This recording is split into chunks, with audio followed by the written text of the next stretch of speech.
Bom, pessoal, então vamos começar a falar do nosso modelo de Sommerfeld, que é o módulo 2, né, do nosso curso, né? Deixa eu apresentar a vocês aqui o Sommerfeld. Então este aí é o Arnold Sommerfeld, né? Por que o Sommerfeld é tão importante? O Sommerfeld simplesmente foi indicado 84 vezes ao Prêmio Nobel de Física, né? E não ganhou nenhum. E ele foi o orientador de grandes nomes aí da física que acabaram ganhando o prêmio Nobel, e talvez até por isso, né, ele foi tantas vezes indicado, porque esses laureados ganham o direito de indicar, né? Eles fazem parte daquele grupo de pessoas que indicam quem vai ganhar o prêmio Nobel. Então ele foi uma pessoa com um brilhantismo assim, daqueles, no rol daqueles físicos importantes, né? Então ele foi um dos primeiros a embarcar nessa nova linha, né, de pensamento, que foi a mecânica quântica. Então o modelo de Sommerfeld é o modelo que vem depois do modelo de Drude. Só para voltar a se situar, o modelo de Drude foi aquele modelo que a gente utilizou o que se conhecia de eletromagnetismo até o início do século XX e da mecânica newtoniana, né, para tentar entender como é que era o comportamento dos elétrons, né, os recém-descobertos elétrons no sólido, no material, no condutor. E aí o nosso amigo Sommerfeld aqui, né, aí, só para mostrar alguns nomes importantes que ele orientou e que ele foi participe de muitas ideias. Então aqui você tem deixa eu ligar aqui minha canetinha que não está funcionando.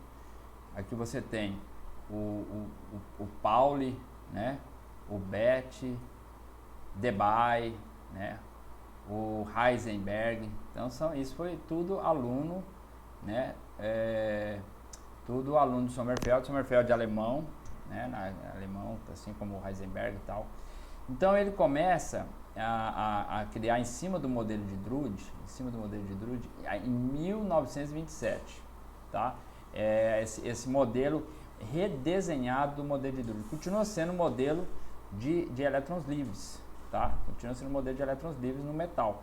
Mas a diferença é que agora ele vai aplicar o que se sabe da mecânica quântica até aquele momento, até 1927, né? Quer dizer, já tem coisas que o Dirac já contribuiu, que o Born já contribuiu, então ele já sabe que o elétron tem que comportar como partícula, como onda, né? Então como é que faz? Como é que eu explico o elétron? Então o elétron só tem um jeito de explicar, né? Na mecânica quântica é pela equação de Schrödinger, né? A função de onda, você tem que fazer a função de onda que representa o elétron, tá? Então a gente sabe aqui, né? Deixa eu passando aqui agora passando aqui para o próximo, né? Então estamos aqui com deixa eu apagar aqui. Eu não tô muito hábil com essa canetinha ainda não, pessoal. Então por isso que eu às vezes atrapalho aqui, tá? Acho que é Ctrl E. Então, então aqui é o princípio do modelo Sommerfeld, é trocar aquele gás de elétrons, né, que tinha lá que o Drude teorizou, por um gás de elétrons quântico, certo? Então, antes a gente tinha um gás de elétrons, que é o gás ideal, que é o quê? Que é a estatística de Boltzmann, né, de Maxwell-Boltzmann, e agora nós vamos trocar pela estatística de Fermi-Dirac. E por que a diferença de Maxwell-Boltzmann para Fermi-Dirac? Porque na estatística de Fermi-Dirac, você não tem como jogar todos os elétrons dentro de um saco, né? Deixar isso todos, você fazer uma distribuição de energia ali e deixar todo mundo tendo uma média ali e todo mundo naquela média. Porque os elétrons, eles quanticamente não podem todos os elétrons estarem ocupando o mesmo nível de energia. Só podem 2 elétrons ocuparem o mesmo nível de energia. Por que isso? Por causa do princípio de exclusão de Pauli. Então, se você não pode ter na mesma configuração 3 elétrons ali, porque pelo menos 2 deles vão estar com os spins paralelos para cima ou para baixo, né? E o máximo que você pode fazer é 2 elétrons com spins antiparalelos, né? Então, o que acontece é que você sempre vai ter, né, no máximo, no nível de energia aqui, um elétron para cima e um elétron para baixo. Você nunca vai ter, né? Nunca vai ser possível você ter um terceiro elétron aqui, ou para cima ou para baixo, né? Porque isso aqui é proibido, ó. Isso aqui não pode, tá? Isso aqui é proibido. Então isso nunca você vai ter, tá certo? No caso da distribuição de Fermi-Dirac. Então como é que a gente cria essa distribuição com essas restrições, né? A gente faz o seguinte, a gente tem que lembrar que a definição de média ponderada, ou na verdade de probabilidade, né? Então como é que você cria uma probabilidade, né? Uma probabilidade, ela é criada da seguinte maneira. Cadê minha caneta? Uma probabilidade é criada da seguinte maneira. Eu perdi meu mouse aqui, pessoal, deixa eu ver. Ah, tá aqui. Uma probabilidade é criada da seguinte maneira. Você tem que pegar, você quer achar um elétron, uma partícula, né? Não vamos chamar de partícula, com uma energia definida aí. Então, qual é a probabilidade de N partículas, né? De N partículas, eu encontrar com a energia E? Ela é, né, essa distribuição, e quando a gente fala de exponencial, de menos, né? De menos qualquer coisa aqui, ó, é uma distribuição desse tipo, tá? Então, isso aqui é uma função E de menos x, ó, tá? Isso aqui é uma função de E de menos x.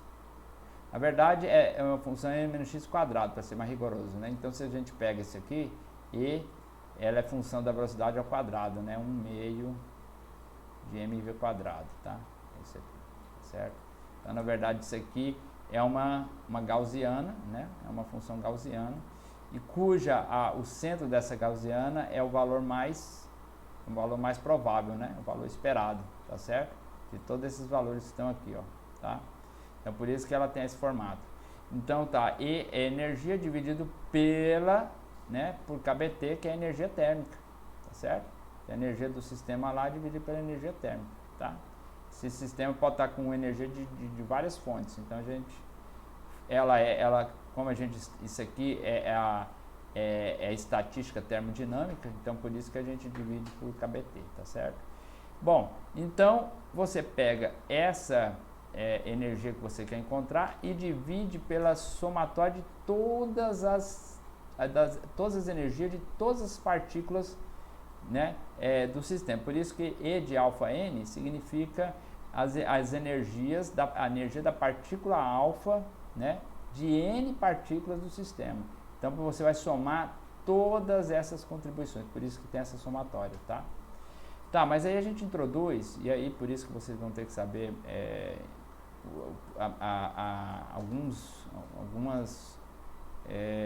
tem que ter alguma base de mecânica estatística, tá? Isso aqui que está definido é chamada energia livre de Helmholtz, tá? Isso aqui é energia livre de Helmholtz, Helmholtz, tá? Helmholtz, tá? Então essa energia livre, energia livre, tá?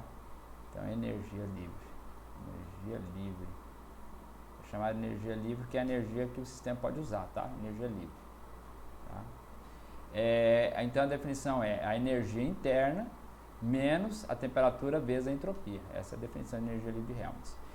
Bom, mas isso aqui, esse denominador que está aqui, ó, esse denominador que está aqui, esse denominador que está aqui, tá?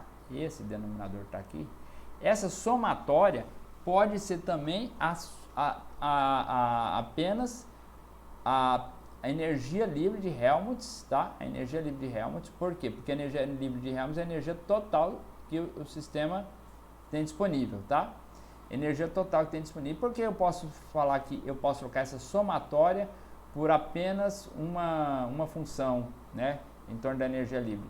Porque a gente acredita, né, na estatística, que a base é o seguinte, que a maioria dessas partículas estão com energias próximas, tem um ponto de maximização dessa energia, à medida que vai aumentando o sistema. Você cresce o sistema, então a partir que esse sistema cresce, você pode dizer ou garantir que a soma de todas essas contribuições, na verdade, é como se pegasse toda a energia disponível do sistema, tá? Então isso aqui é uma prerrogativa, tá? Isso aqui é uma prerrogativa da mecânica estatística, ou seja, essa é uma hipótese que você tem que acreditar, né? É uma heurística da mecânica estatística, então é uma hipótese que você tem que levar em consideração, tá? Então agora eu posso substituir esse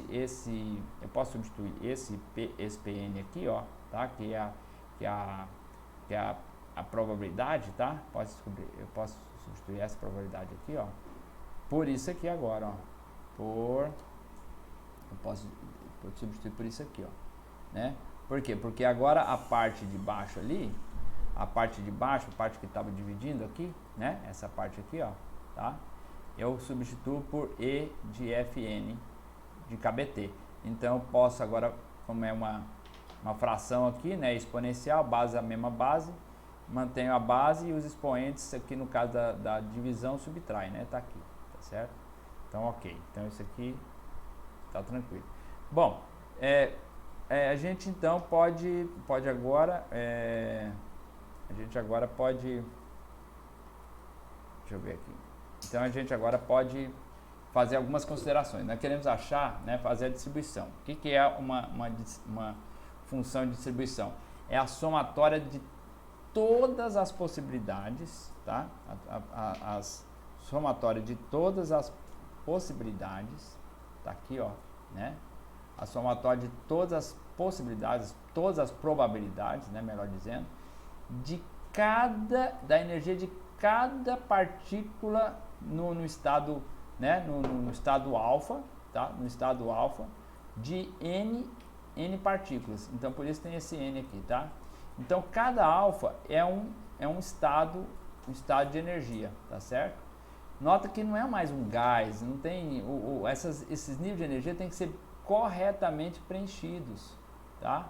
E tem que levar em consideração o princípio de exclusão de Pauli. Então, por isso que você tem que construir níveis de energia, né? Tem que construir níveis de energia com essa nova estatística, tá? Então, isso aqui, ó, a distribuição, a função de distribuição vai ser a somatória da probabilidade de encontrar uma energia E da partícula, né, de uma partícula N qualquer, nesse nível alfa aqui, ó, tá vendo? Tá? Então tá aqui, ó. Né, todos os níveis somatórios sobre todos os N elétrons nos níveis preenchidos alfa, quer dizer que tem, né, os elétrons, cada um ocupa um, né, no qual há um elétron no nível I qualquer, tá? Nível I conta e vai, né?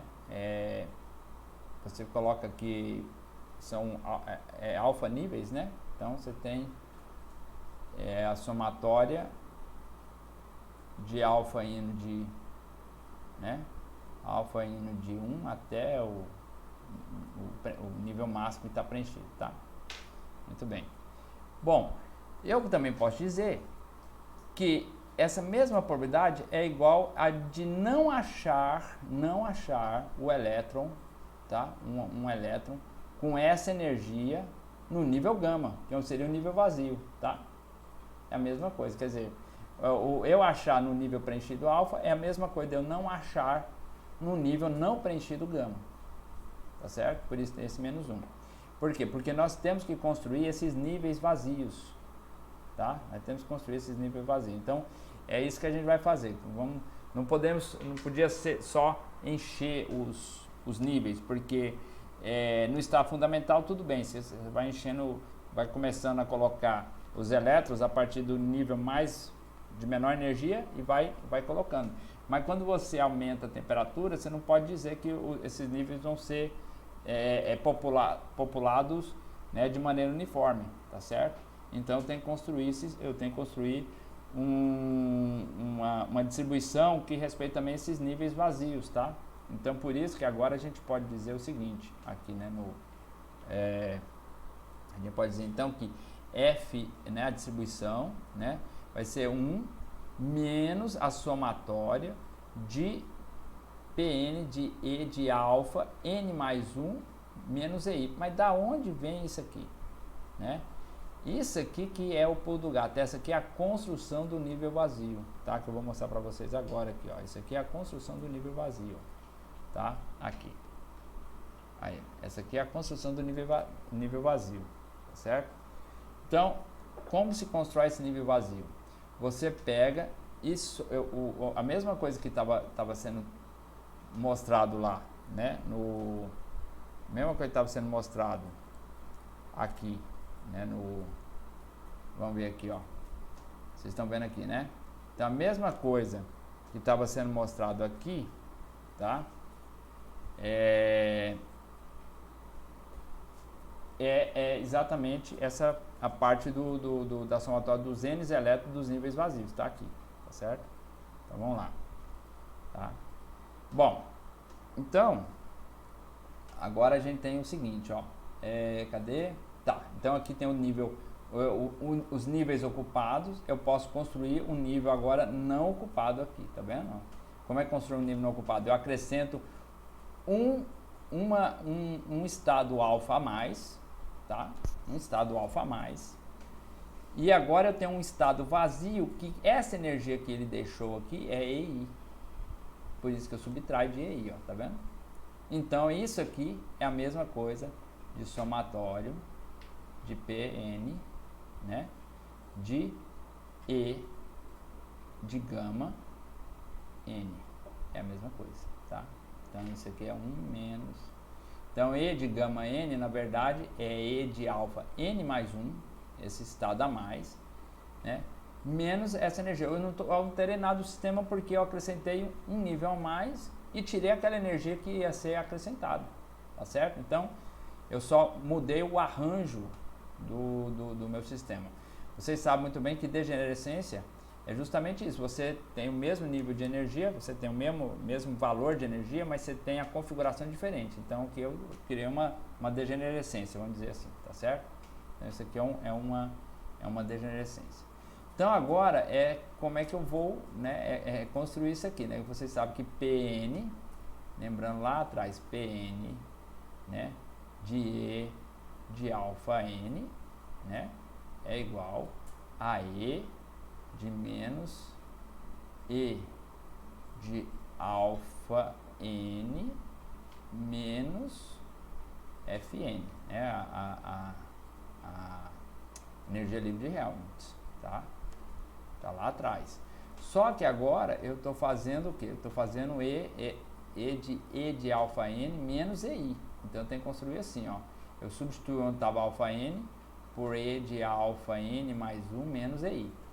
Tá? Então aqui é a mesma coisa, ó. Tá certo? Aqui é a mesma coisa. Não tem diferença. Tá? Muito bem. Então, agora aqui eu faço vou arranjando, ó. Eu vou somar e subtrair F de N mais 1, tá vendo? Ó, eu somo e subtraio, quer dizer, não altero nada, tá certo?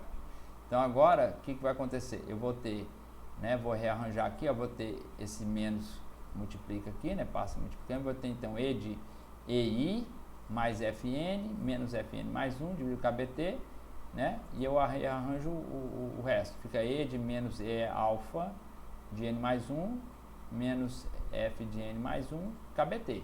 Aí nota que o N mais 1 aqui no expoente aqui e no índice da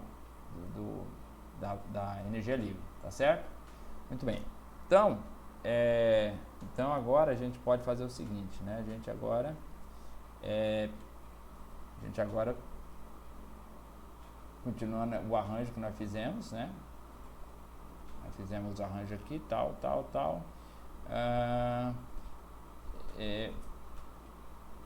Tudo bem. Então, aí nós fizemos aquele arranjo, separamos que esta parte aqui, ó, importante. Esta parte aqui é mesma coisa de Pn mais 1 e de alfa N mais 1, né?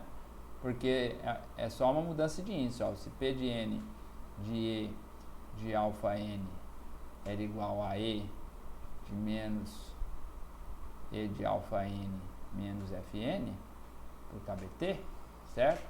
Se era isso aqui, ó, né? Eu posso dizer agora que se eu pôr mais um aqui, ó, né? Só pôr mais um aqui, ficou a mesma coisa, tá vendo? Ficou a mesma coisa, tá aqui, ó, tá? Então agora eu posso reescrever aqui, né? O Pn de E de alfa N, né? Vai ser EI menos, opa, quem é esse Mi? Olha só, apareceu um Mi. Mi chama potencial químico, tá? Mi, potencial químico. Potencial químico é exatamente a energia de ligação, né? Aquele elétron covalente, aquele que está ligando os dois átomos, né? Ele é exatamente F de N mais 1 menos Fn. Por quê? A última camada ocupada com a primeira camada não ocupada, né? Essa energia aqui, ó, tá? Ou seja, potencial químico é justamente a energia de ligação, tá? O hidrogênio, a energia de ligação dele, aquele elétron está seguro ao núcleo, por uma energia de 13,8 eletronvolts, tá? Essa é a energia de ligação, tá certo? Essa é a energia de ligação. Então, se eu colocar ele num nível imediatamente após, né? Essa energia vai livrar o elétron, tá? Por isso que é chamada de energia de ligação. Então o que a gente fez foi substituir F de N e F de N mais 1, tá vendo? Aqui, ó, ele está aqui, menos Mi, certo? Aí, e essa outra parte aqui é justamente P de N mais 1 e E de N mais 1, tá? Então agora ficou assim, ó, F é a distribuição, né? A função de distribuição é 1 menos, eu vou tirar aqui da somatória, né? Porque você lembra como é que é, né? Aqui nós só estamos trabalhando com a probabilidade, né? A função de distribuição é 1 menos a somatória disso aqui, ó, tá? A função de distribuição é 1 menos a somatória disso aqui, tá? É 1 menos a somatória de alfa disso aqui, tá? Isso aqui é a função de distribuição, então tá aqui, ó. Então nós vamos substituir por o que nós encontramos aqui embaixo, ó, tá aqui, ó, tá? O que nós encontramos aqui embaixo está aqui, ó, tá certo? Muito bem. Bom, então isso aqui dá 1, né? Isso aqui dá 1 menos E isso aqui sai da somatória, porque não tem alfa, né? Sai da somatória. E aí fica a somatória de Pn mais 1 e de alfa N mais 1. Então fica, né? Isso aqui é exatamente F de I de N mais 1. Não é? Porque nós mostramos ali, né? Você quer só acrescentar mais 1 no índice N, tá? Aqui tem uma somatória, né? Isso aqui é igual a somatória de P de N e de alfa N, tá bom? Então tá aqui, N mais 1, mais 1, só acrescentar mais 1, né? Então tá aqui, tá? Então isso aqui é F de I, né? Tá aqui, ó, tá? F de I de N mais 1. Então F de I de N vai ser 1 menos E de EI, é aquela energia que nós tiramos, né? No nível I, tá? Nível I não necessariamente é o nível qualquer, tá? Então EI menos Mi dividido por KBT, F de I, N mais 1. Então agora eu rearranjo, eu jogo... Ah, tá. Nota que esse aqui, ó, eu fiz que F de N é igual a F de N mais 1. Em que cargas d'água eu posso dizer, ter uma afirmação dessa, que a distribuição f de n é igual a f de n mais 1. Sabe por que eu posso dizer isso? Porque n tem... Qual é a quantidade de n? N é o número de Avogadro. É 10 a 26, 10 a 23, tá? Então você imagina, aí você escolhe, né? 10 a 26 for quilo, 10 a 26 for grama, tá? Então, ó, você imagina que se eu colocar um elétron a mais, você acha que eu vou mudar a distribuição? Desses 10 a 23 indivíduos? Não vou mudar. Então eu posso dizer com segurança que f de n é igual a f de n mais 1. Por isso que eu substituo. Tá certo? Faço essa troca. Agora olha só. F de n passa para o outro lado ali. Eu isolo e, rapaz, olha aqui que aparece. A distribuição, como a gente queria demonstrar, ó. Tá? Isso aqui, ó, é como queríamos demonstrar. Tá aqui. Certo? É exatamente isso. Então, tudo isso aqui, tudo isso foi feito para tentar criar um sistema que você consiga distribuir partículas em níveis que são discretos, tá? Níveis são discretos e que mesmo assim, dependendo da temperatura, esses níveis não necessariamente são todos ocupados. Você tem que levar em conta as probabilidades de haverem níveis desocupados ali.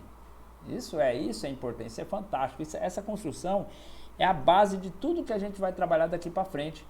Porque, embora o modelo de Sommerfeld é um modelo de elétron livre, você vai ver que com essa distribuição aqui você vai poder explicar muitos fenômenos e a gente vai continuar usando essa distribuição lá para frente, tá? Com outros modelos mais aprimorados, tá certo? Então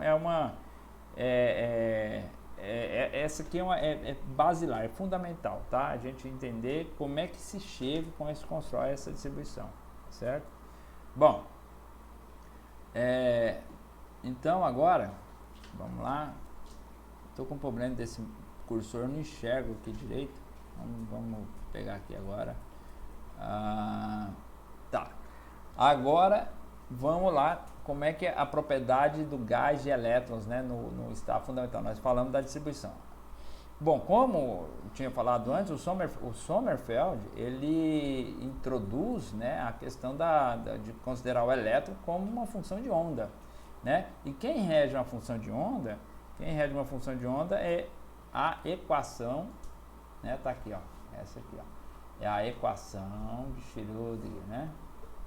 Equação, é o Hamiltoniano de um elétron, né, de um elétron livre, né? Schrödinger, tá? Então a equação de Schrödinger, tá aqui, ó. Então a equação de Schrödinger para o elétron livre, porque a parte do potencial não está aqui, vocês podem notar que não está, então é um elétron livre. Você tem essa psi, que é a função de onda. Essa função de onda tem que descrever o elétron no espaço, tá? Não há dependência temporal, vocês estão vendo, né? Não há dependência temporal, tá?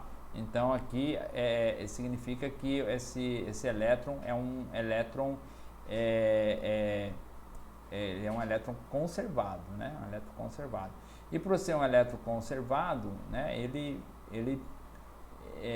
não espalha, né? Vamos dizer assim. Então esse elétron aqui ele tem que ficar preso, né? Ele tem que ficar localizado, tem que ficar preso. E é isso que é interessante quando o Sommerfeld faz esse modelo. Ele já poderia ter introduzido a questão dos sólidos serem feitos, né, serem feitos assim de uma simetria, né, de uma simetria periódica, uma rede. Mas ele ainda não introduz a ideia de rede, tá? Não introduz a ideia de rede, mas mesmo assim coloca condições de contorno. Por quê? Porque este elétron ele tem que ser definido numa região do espaço, tá? E como ele é uma onda, essa onda é associada a essa região do espaço, tá? E nessa região do espaço, essa onda tem que ter propriedades importantes na matemática. Tem que ser contínua, tem que ser suave, né? Esses pontos, os nós da onda aqui, né? Elas que vão dar continuidade para as outras partes no espaço, né, que é justamente quando a gente fala das condições de contorno, que ela tem que ter essa repetibilidade, né, no espaço, né? E aí, então aí você desenvolve, né, que esse L aqui é justamente o comprimento dessa caixa onde está confinado o elétron, tá certo? Então o espaço é uma coisa assim, né, a gente pode imaginar um monte de caixinha, né, os elétrons, cada elétron, né, na verdade nós sabemos que até 2 podem entrar ali, né, porque o princípio de exclusão permite até 2. Cada elétron tem que ficar numa caixinha dessa, né, pode ficar um aqui, outro aqui, outra aqui, se você imaginar ele como partícula, né? Porque como onda, na verdade, isso aqui está, né? Ele tá aqui com vários níveis de energia aqui amarrado aqui, né? Certo? Então é isso aqui, tá? Mas você pode imaginar o elétron ali preso, cada uma nessas caixinhas de comprimento L. Então as condições de contorno diz que se eu transladar, né? Numa distância L, se eu transladar numa distância L, né, eu tenho que encontrar a função com os mesmos valores de intensidade, tá? Só para você entender aqui, ó, se a gente fazer assim, ó, vou pegar aqui, assim, então aqui, ó, então vai dizer que a caixinha, né, tem um comprimento L, aqui, ó, tá? Tem um comprimento L. Então você vê, ó, que nessa situação que eu pego a crista da onda aqui, ó, mas se eu tiver deslocar para cá um pouquinho, ó, né? Se eu deslocar para cá um pouquinho, o valor de intensidade tem que ser o mesmo, ó, tá vendo? Então é isso que ele está dizendo aqui, a função ela pode transladar de L em x, y, z e os valores vão ser os mesmos. Essa é a famosa condições periódicas de contorno de Bohr-Karman, tá? E a função do meu elétron vai ser, né, é uma onda, né? Isso aqui é basicamente a expressão de uma onda. Por quê? Porque E de Iθ é igual a cosseno de θ menos I seno de θ, ou mais, né? Certo? Então K escalar R, e R é a posição, tá? Por isso que a função é a função da posição, ó. K escalar R é em radianos. O que implica que K tem que ser a unidade de K tem que ser radianos por metro. Radianos por metro. Certo? Tem que ser radianos por metro. Concordam? Porque esse aqui tem que ser um valor adimensional. Adimensional. Né? Na verdade, nem radianos por metro. Sim. Pode, exatamente, radianos por metro. Tá? Muito bem. Então tá aqui, ó. Então, E de K, I de X, I de KY, I de KZ, tem que é um número, né? É um número mais ou menos igual, né? Como é que chama aqui? É o tal da equação de Euler, né? Da fórmula de Euler, vocês lembram, né? E de 2i 2πn, né? Isso aqui é igual a 1, não é isso? Né? Então isso aqui garante, esse valor ser igual a 1, garante uma coisa muito importante para nós, que é normalizar, tá? Então, normalizar isso aqui, ó, a gente tem que colocar valores normalizados. E aqui a norma é 1 sobre V, por quê? Porque a probabilidade dessa função de onda, né, a probabilidade de se encontrar o elétron dentro da caixa lá, né, num volume V, tem que ser igual a 1, certo? Então, isso aqui, para eu normalizar, para garantir isso, eu tenho que... Isso aqui dá o quadrado... Isso aqui dá o quadrado dá o quadrado do coeficiente que está associado à função de onda, né? Então, o coeficiente de cada um aqui, aliás, tem que dar V, né? Então, o quadrado de V ao quadrado dá próprio volume, tá certo? quadrado de V ao quadrado dá o próprio volume. Então aqui você integra e aí dá o próprio volume, tá certo? Bom, então aqui você tem, né, os valores de Kx, Ky e Kz. Eu falei de K, e quem é K? K é o famoso vetor de onda, é o vetor de onda, tá? É o vetor que define uma onda. Então você tem R, que é a posição, e K, que é o vetor de onda. E o K, para nós, vai ser tão interessante quanto a função dependendo do espaço, tá? Vai ser tão importante quanto, tá certo? Vai ser tão importante quanto. Então a gente agora tem que começar a criar uma imagem de um espaço que não é o espaço, tá? É um complemento do espaço. O que seria, né, esse complemento do espaço? Então muita gente fala assim, um espaço recíproco. Não é um espaço, mas é o recíproco daquele espaço, né? Até filosoficamente é bonito isso, né? Bom, então continuando, vamos,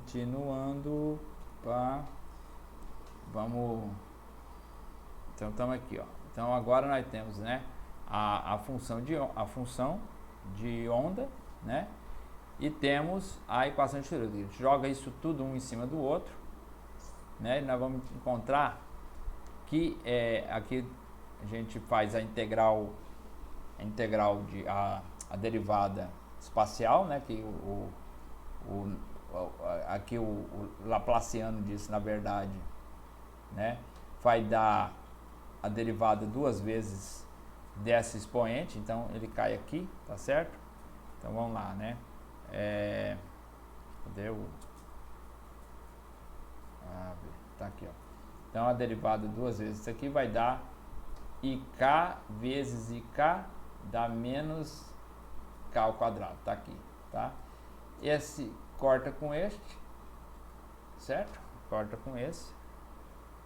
Você vai ter que então E de K, olha só, agora é o que eu estava falando, a energia agora não está em função, a energia está em função do vetor de onda, né?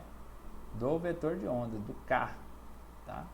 O K agora vai ser muito importante para a gente. O K, ele representa a função, né? Em vez da gente definir tudo no espaço agora, no espaço direto, nós definimos tudo agora no espaço recíproco, no K, tá certo? O K, que vai ser a nossa variável mais importante. O K que vai ser a nossa variável mais importante, tá certo? E aí a gente pode definir junto com ele o momento. Esse aqui é o operador momento, tá? E esse aqui é o alto valor dele, que dá o vetor, certo? O operador momento é definido como IH cortado derivada parcial da posição, tá vendo? Isso aqui é P-til, né? P-til é menos I, H cortado, D de DR, tá? Certo? E aí, aqui foram substituídas as funções, a função de onda, não colocou 1 sobre raiz de B aqui, porque corta um lado, corta o outro, tá? Então não precisa pôr. E aí, quando eu derivo duas vezes, eu derivo uma vez aqui em função de R, né? Derivo uma vez em função de R, eu vou ter menos IH cortado vezes IK, dá menos, né? Então dá H cortado K, né? E aí sobra o quê? Sobra que P, o momento, né? O momento é igual a K cortado K.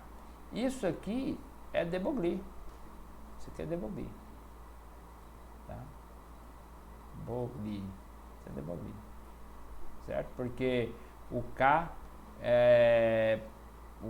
pode ser substituído por comprimento de onda, tá certo?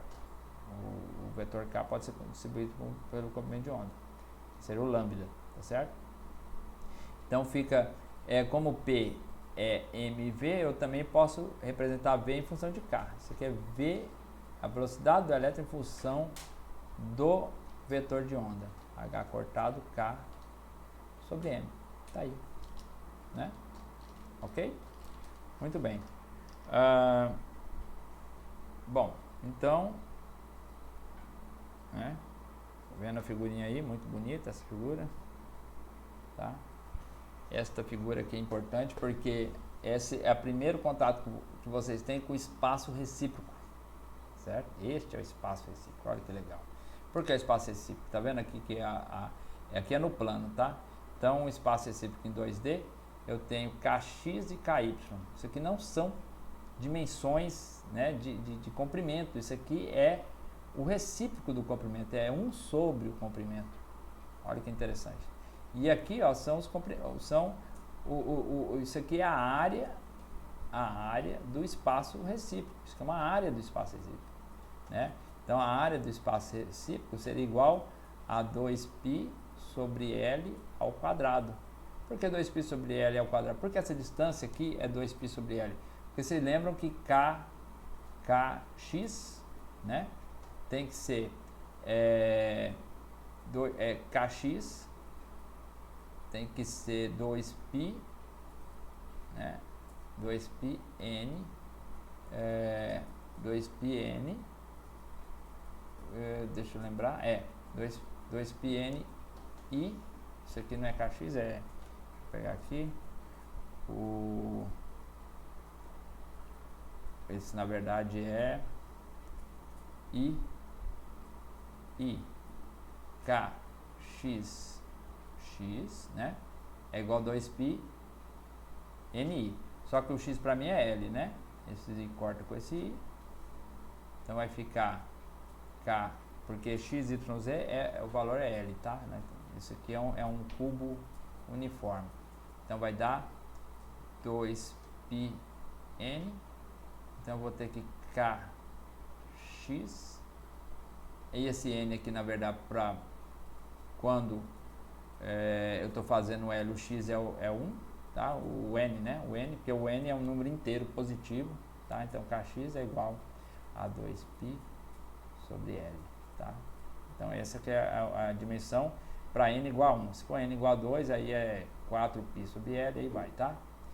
Muito bem. Então, esse aqui, ó, é o meu espaço, recíproco em duas dimensões.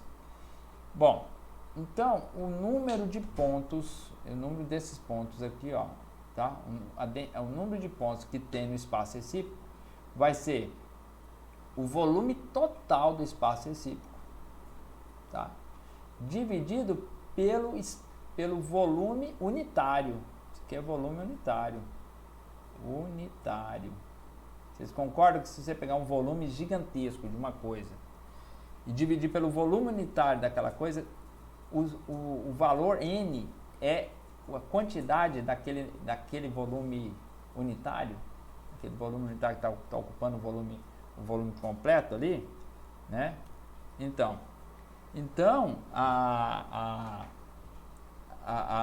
aqui esse ômega é o volume total, mas que volume é esse? É o volume recíproco também, tá? É o volume do espaço K, agora nós estamos chamando de espaço K, tá? Volume do espaço K, tá certo? Então o L ao cubo é o volume do espaço real, então vem aqui, ó, vai para cá, o volume do espaço real, L, tá? Dividido por 8π, tá certo? O volume do espaço real dividido por 8π. Porque 2π ao cubo, né? Dá 8π. Então, agora, a densidade densidade de pontos K vai ser o número de pontos K dividido pelo volume total. Tá? Volume total. Então, eu pego a definição aqui do número de pontos K total dividido pelo volume. Qual volume é este? O volume, olha que legal. O volume do espaço K, à medida que você vai aumentando o espaço K tende a uma esfera. E o volume de uma esfera é 4/3 de πr ao cubo. Mas aqui nós não temos raio, nós temos o comprimento do espaço recíproco, tá? Esse é chamado comprimento do espaço recíproco. E esse F aqui é porque este raio que engloba todos os pontos K é chamado raio de Fermi. Raio de Fermi, tá? Por isso tem esse F aqui, tá? o raio de Fermi. Ou seja, o limite em que você tem, todos os pontos K do seu sistema, então os elétrons são acessíveis, este limite aqui, ó, essa superfície aqui é a superfície de Fermi, tá? É o limite onde todos os elétrons estão ocupando, né, os níveis, estão ocupando todos os níveis de energia, tá certo? Este limite, muito bem. Então temos aqui, ó, então depois que definimos NK, então, né, N então é o volume do espaço K, né, dividido por N, vezes N, né, NK é o volume do espaço K vezes N, tá aqui, né, então a gente tem também NK em função do raio de Fermi, tá aqui, tá. Ó, agora olha só que interessante. Esse N a gente chama de NK, de pontos K, mas o número de elétrons não é o número de pontos K. Por quê? A cada ponto K pode ter 2 elétrons. Não é verdade? 2 elétrons, está aqui. Por quê? Porque cada nível, cada ponto K corresponde a um nível que pode os elétrons estar ocupando. E só podem ter 2 elétrons devido ao princípio de exclusão de Pauli. Certo? Então por isso tem esse 2 ali, ó. Por isso que o 2 está explicado aqui, tá? Então a densidade de elétrons, não tem o K aqui, ó. A densidade de elétrons vai ser este valor aqui, ó. Só que aqui já está, cadê? Vai ser pegar N e dividir por V, né? Aí quando dividir por V, esse V some. Então por isso que a densidade, muito importante isso aqui, tá? A densidade é em função do raio de Fermi, é K ao cubo dividido por 3π ao quadrado, tá? Com esses valores eu posso definir, né? Além disso eu posso definir energia de Fermi, né? Lembra que lembra que a energia, né? Me perdi aqui de novo. Ó, que a energia é igual P ao quadrado sobre 2M, mas nós sabemos que P é igual a H cortado K. Então E é igual a H cortado ao quadrado, K ao quadrado sobre 2M, tá? Definimos lá atrás, né? Então tá aqui, tá até aqui, ó, momento de Fermi, né? H cortado KF, velocidade de Fermi, P, né? O momento de Fermi sobre M. E aqui o importante, a energia de Fermi, né? A energia de Fermi, que é muito um conceito também fundamental, tá? É H cortado a raio de Fermi ao quadrado dividido por 2M. Então, estamos com ele aqui, tá? Muito bem. Bom, agora, vamos lá. Muito bem. Bom. Estamos lá. Cadê? Ixi. Bom, cadê? Aqui. Bom, agora então, tendo a energia de cada elétron, tá? Energia de cada elétron. Então, a energia total, né? A energia total vai ser 2 vezes, na energia, essa aqui, né? 2 vezes a energia de cada elétron, somando o K indo de 0 até o nível de Fermi. Ou seja, todos os elétrons estão ocupando todos os níveis até chegar no nível de Fermi. Certo? Então, esse aqui é a energia total. Tá? E essa aqui é a energia associada ao elétron, né? Ao elétron, o elétron que cada elétron também tem um número de onda associado a ele, tá certo? Isso é fundamental, fundamental. Então eu vou fazer agora a somatória da energia, os pontos K, é igual, eu multiplico para um lado por ΔK e para o outro lado por V sobre 8π a terceira. Por quê? Porque o ΔK, né, a densidade de níveis, N, é igual a V sobre 8π a terceira. Nós vimos isso lá atrás, né? A densidade de níveis do espaço K, NK, né? Nzão, NK, nós vimos isso, tá? Então, eu tenho que normalizar isso aqui. Se eu multiplico por ΔK aqui, claro, né? O ΔK, né? O ΔK vai ser um comprimento, né? Então, o ΔK vai ser ele sempre vai ser o oposto ao comprimento, que está o volume, tá certo? ΔK é um volume do espaço recíproco, tá certo? É o volume do espaço recíproco. Muito bem. Quando o ΔK tende a zero, o volume tende ao infinito, certo? Então eu coloco aqui no limite, eu estou desenvolvendo esta expressão aqui, tá? Então, quando eu faço isso no limite, essa somatória, que era discreta, vai para o contínuo. Então, agora virou uma integral, tá vendo? Esse V que estava aqui passou dividindo aqui para o outro lado, tá? Então, ficou E de K, D3K. Por isso que o ΔK eu falei que era um volume, D3K é um volume, tá vendo? Isso aqui é um volume. Volume. Tá? É um volume. Muito bem. Então, esse é o volume recíproco. Um é o volume direto, outro é o volume recíproco. Não pode confundir, tá? Esse é o volume do espaço direto, esse aqui é o volume do espaço recíproco. Muito bem.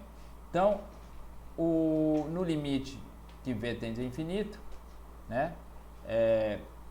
No limite que V tende a infinito, eu vou ter que essa somatória de E em todos os pontos K vai dar a energia total. Tá aqui, né? Ó, tá aqui. A somatória. Tá? Dividido por V, vai ser igual a 1 sobre 8π a terceira. E de K, K sempre indo do primeiro nível até o nível de Fermi. E aí eu substituo E de K por 2H cortado, K ao quadrado sobre 2M. Tá ali, né? Ó. Aqui. Perfeito? Tá? Muito bem. Agora aqui, ó, o volume do espaço K é 4π K ao quadrado dK, tá? Esse aqui é o volume diferencial, né? Obviamente é o volume diferencial. Porque se eu integrar aqui, ó, ambos os lados, isso aqui me dá V do espaço K e isso aqui me dá 4 terços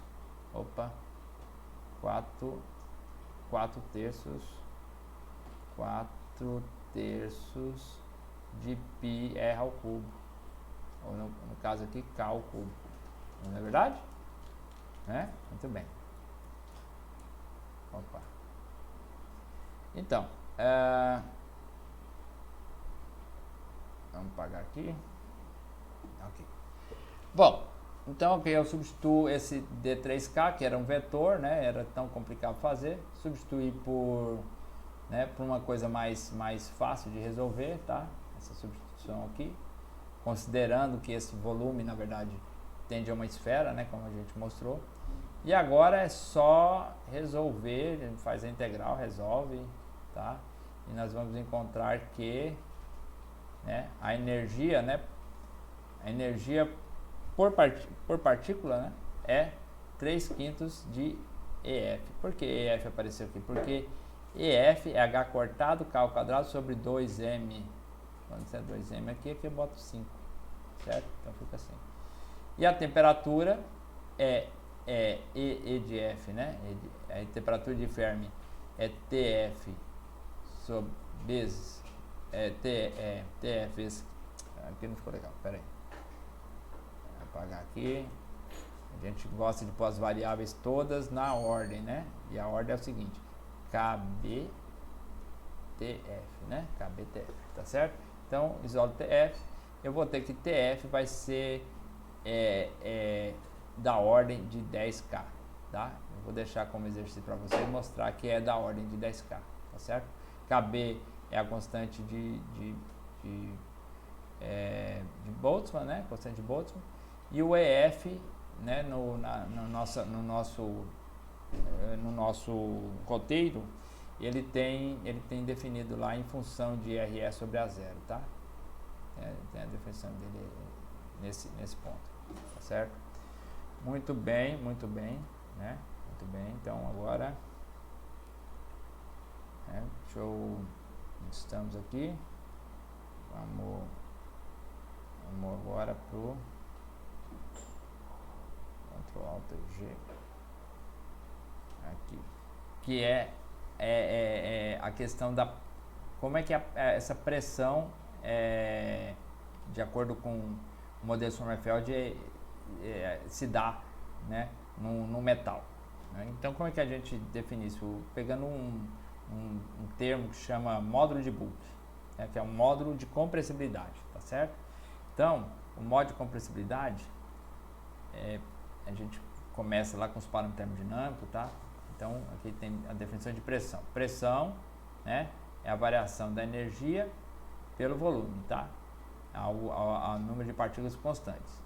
E aqui o E, né, a gente definiu a energia total é 3/5 de NEF, estava lá atrás, tá? E a densidade é o número total de partículas dividido pelo volume, né? A energia, o raio de Fermi é 3π ao quadrado, N é 1/2, né? Lembrando que a gente definiu o N, né? Nós definimos o N lá atrás nos parâmetros que a gente utilizou em alguns slides atrás ali, né? Então, KF a gente pode substituir, colocar ele em função de N aqui, tá certo? Então, a energia interna vai ser, né, fazendo várias substituições aqui, do EF e tal, né? A energia interna vai ser isso aqui, tá? Aqui, ó. Certo? Bom, aí depois que vocês trabalharem, né, passo a passo aqui, igual que a gente foi jogando e rearranjando, você chega que a pressão é 2/3 de EV, okay? Certo? De E sobre V, tá? Bom, isso aqui é a compressibilidade, é 1 sobre V derivada do volume pela pressão, tá? E isso aqui é chamado módulo de Boole, que é o inverso da compressibilidade, menos V dP dV, é o inverso, justamente o inverso.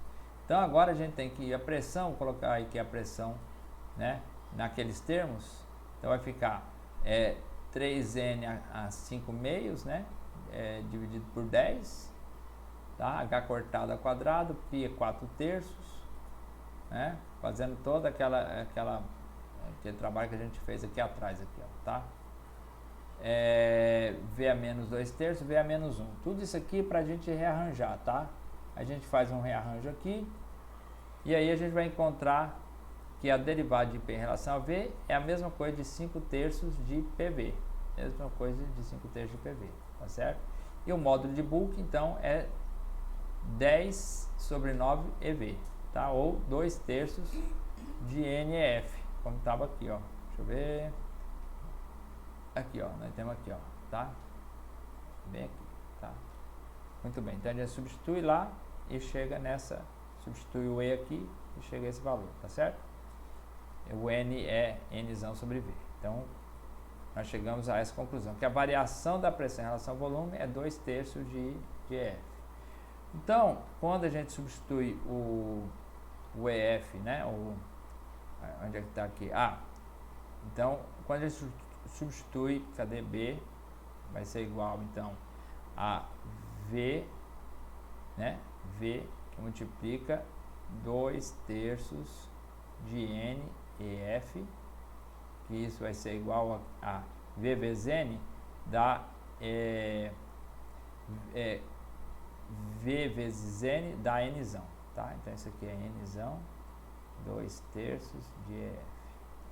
Quando a gente substitui EF pela razão RS sobre A0, né, aquele parâmetro, nós encontramos que o módulo de Boole é 10 a 10 dinas por centímetro quadrado, tá? Na maioria dos metais é próximo disso mesmo.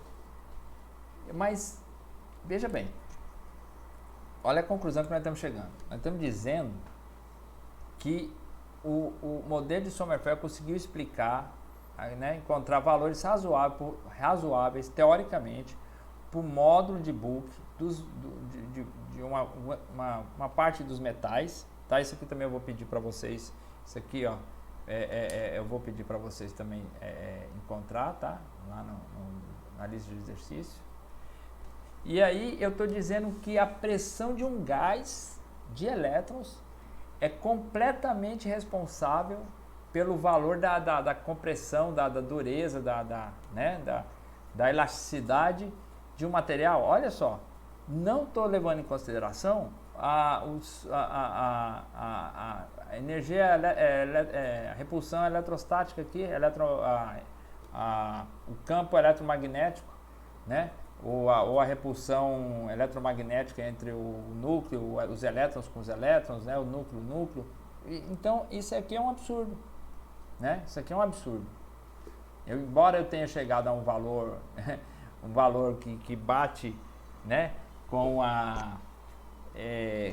o que é medido, mais ou menos, né? Na mesma ordem de grandeza, a premissa é uma premissa, né, absurda. Né? Dizer que ali é uma pressão de um gás de elétrons, simplesmente, não os outros efeitos, né? Que a gente sabe que são muito mais primordiais, os efeitos de repulsão eletrostática, né? Não tem condição. Então, isso aqui depois eu vou deixar como exercício para vocês resolverem, tá certo? Né? Deixa eu... Bom, ok, né? Então vamos passar para frente. Agora que é uma parte final, tá certo? Do que a gente tá mostrando aqui. Onde é que eu tô? Parte final. Então a gente deixa eu dar aqui apagar aqui. Muito bem. Então agora vamos mostrar as aplicações da distribuição de ferro-medida aqui, tá? Então a gente parte aqui da energia em função do espaço K, tá? E aí a gente mostra que a distribuição, né? A distribuição opa, acho que eu perdi meu mouse aqui. A função de distribuição tem que ser uma função mais ou menos assim, ó, né? Ela vem aqui ela vale 1, né? Aqui é a função de distribuição. Deixa eu não se atrapalhar nessas coisas, né, meu? Aqui, ó. Então aqui é a função f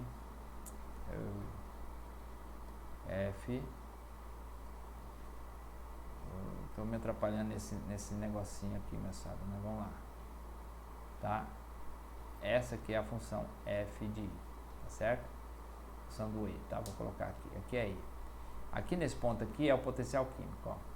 Então, enquanto a energia for menor do que o potencial químico, a distribuição vale 1, tá? A distribuição vale 1. Ela é igual a 1. Por que 1? Porque nós sabemos que, nesse caso, né, quando a energia é menor do que a energia, o potencial químico, e no limite de T igual a 0, o potencial químico é igual a F, significa que todos os estados estão ocupados. Então, isso aqui vale 1. Isso aqui é a premissa, certo? Todos os estados valem 1. Agora, quando essa energia é maior, não tem mais nada ocupado ali. Nada pode estar acima do nível de Fermi. A ocupação para a temperatura, para o estado fundamental, todo mundo está com os estados ocupados até o nível de Fermi. Então, essa função ela tem que ter esse degrau aqui, ó. O degrau dela, o degrau dela, ela vale 1, tá? Para energias menores, né? Ou igual ao potencial químico, até ali, ó, pá, certo? Ela vale 1. Ou seja, no estado fundamental T igual a 0, a premissa é que todos os estados, todos os níveis estejam ocupados. Todos os níveis. E não encontra mais nada acima do nível de Fermi, tá? Acima desse nível, tá certo? Então aqui é a cara que a função de distribuição tem que ter, é a cara que a função de distribuição tem que ter para T igual a 0, tá? Então isso aqui, ó, é o calor específico. O calor específico, definição lá do Salinas, vocês procuram lá, T sobre V ds maiúsculo, tá? Isso aqui é a entropia dividido por T. E TS, no nosso caso aqui, é a energia interna, tá? É a energia interna, tá certo? Então eu tenho que o calor específico, a volume constante, é du dt. Uzinho, porque U é Uzão sobre V, tá certo? V, esse V que está aqui, tá certo? Ok. Então a energia interna vai ser a somatória de todas as energias multiplicado pelo fator de ocupação. Tá? E você multiplica por 2 aqui, lembrando que tem que ser 2 elétrons a cada nível, né? Cada nível, a cada ponto K, tá certo? Aqui, ó, ótimo. Então eu tenho que multiplicar a energia pelo fator de ocupação para dizer que aquela energia que está associada, né? Aquela energia está associada com aquele elétron que está ocupando aquele nível, tá? Então essa é a energia interna, ou a energia total, né? A energia total, a energia interna do sistema, ok? Então, quando eu faço isso, né? Eu estava aqui, é uma somatória, aqui é uma somatória, e agora eu vou passar para fazendo o volume tendendo a infinito. Se é o volume tendendo a infinito, isso aqui passa para ser discreto, né? Então, o mesmo E de K, F de K aparece aqui, mas agora eu tenho que multiplicar integrado pelo volume do espaço K todo, o volume do espaço K, e esse 4π a terceira aparece quando eu tenho que normalizar essa função, vocês lembram, né? Fica V sobre 8π, aqui fica V sobre 8π a terceira, né? Esse V, como ali era U sobre V vira Uzinho, tá certo?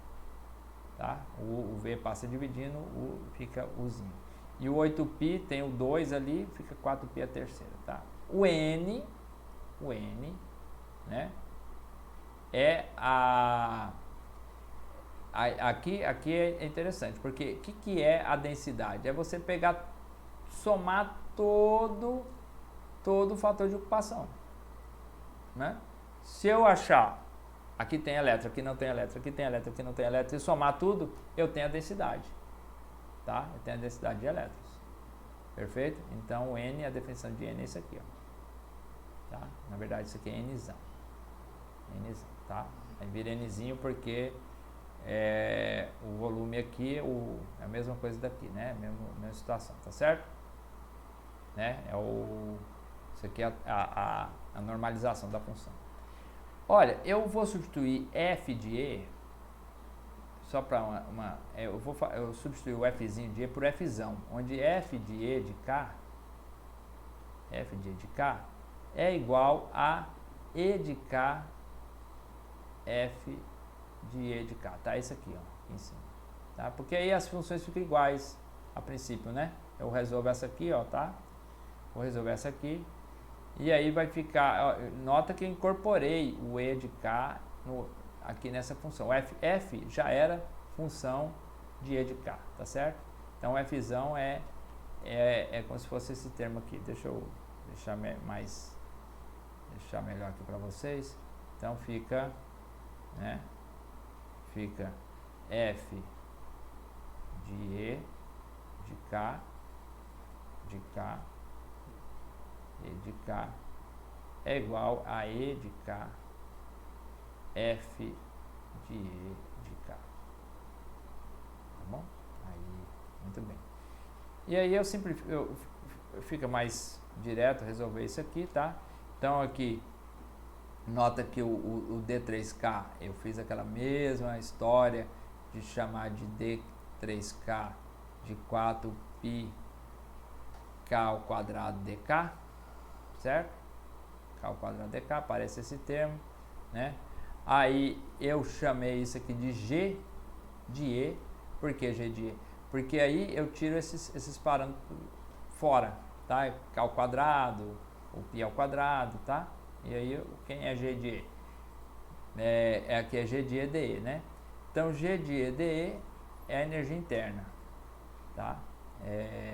F de E, G de E dE é a energia interna, como está aqui. E G de E vai ser, vai valer isto se E for maior que zero, mesmo aquela situação, né? É a mesma situação que tem aqui ele está vinculado com a distribuição, tá certo? Por isso que está aqui, ó, tá? Deixa eu aqui. vocês não enxergam, né? E aqui igual a zero, tá? E para E menor que zero, tá certo? Como é que a gente chega nisso aqui? Tá? Como é que a gente chega nisso aqui? Cadê? Deixa eu apagar aqui. Muito bem.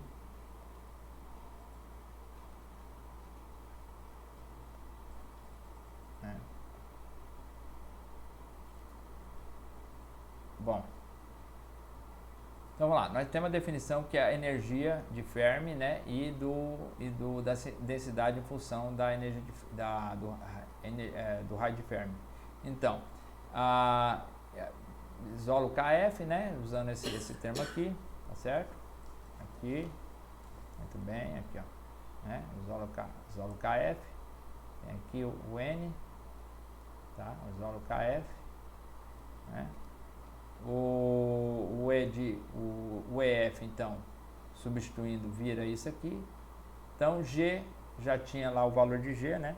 Então, G é 3π ao quadrado, N, desenvolvo até chegar nesse valor de G de E em função, né? G de E em função da energia de Fermi e a energia do elétron.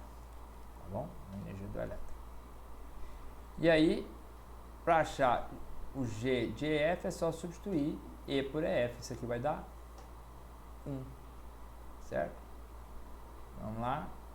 Né? Aí fica o que? 3 sobre 2, NEF. Está aqui. E aí eu substituir N e EF propriamente, vou chegar aqui G EMKF sobre H cortado ao quadrado, π ao quadrado. Tá? Então eu tenho que a energia interna, a densidade da energia interna é em função de G de E, tá?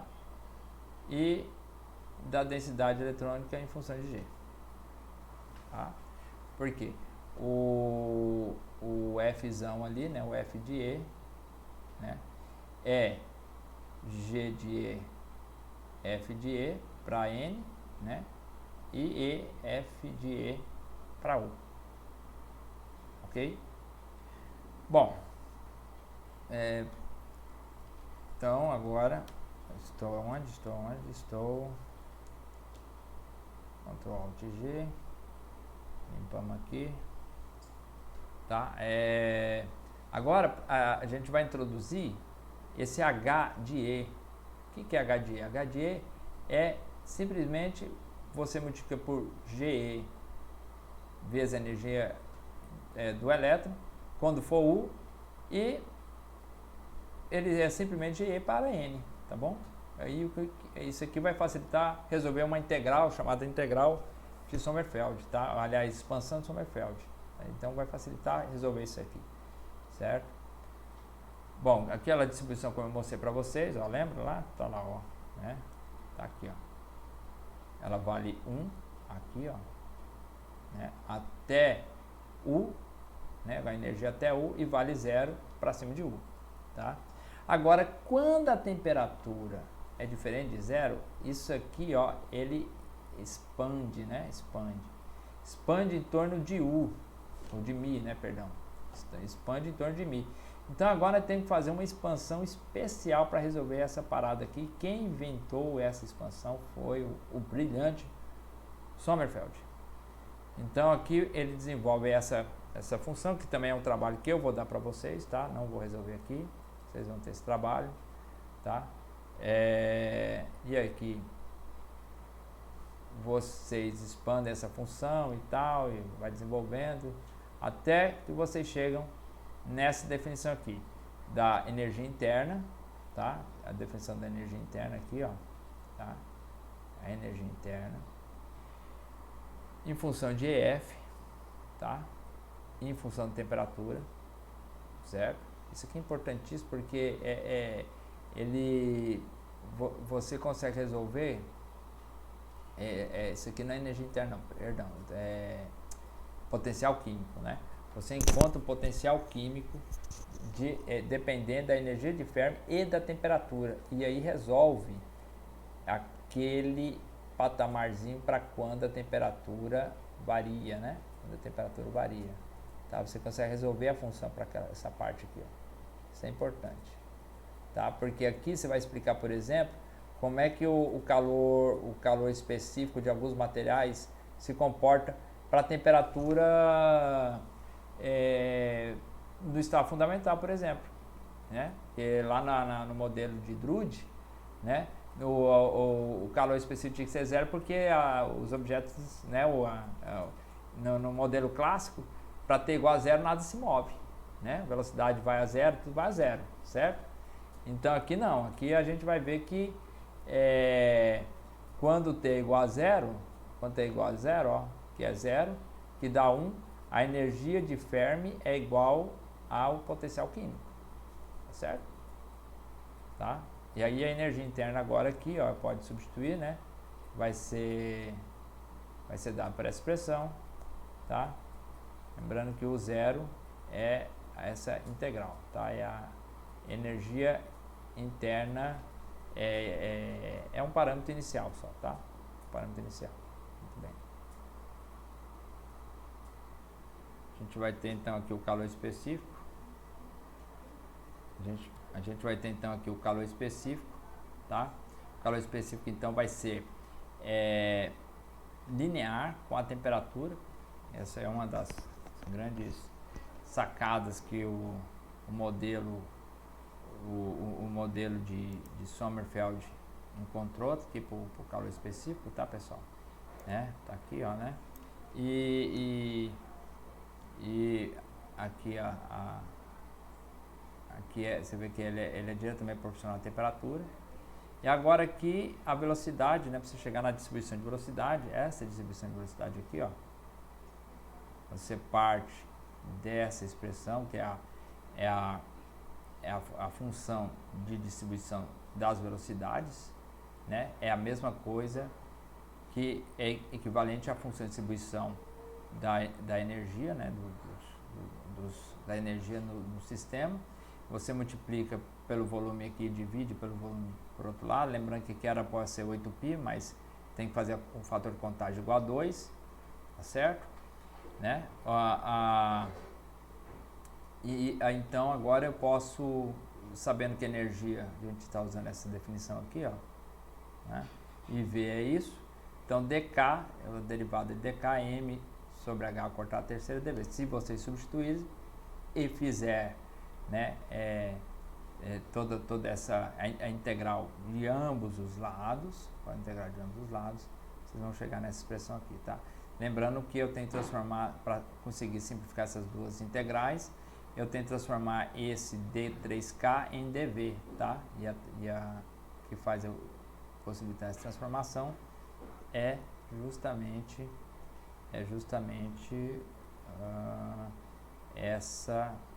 essa substituição de variáveis aqui, tá? E vocês chegam aqui, também vou pedir para vocês resolverem isso, encontrar esse valor. Então é só isso, tá, pessoal? Então quinta-feira a gente passa para vocês a lista de exercício e recolhe a do módulo anterior. Tá combinado? Então é isso aí. Até mais então para vocês, né? E a gente se encontra na quinta-feira, tá certo? A gente se encontra na quinta-feira. Valeu, até mais então.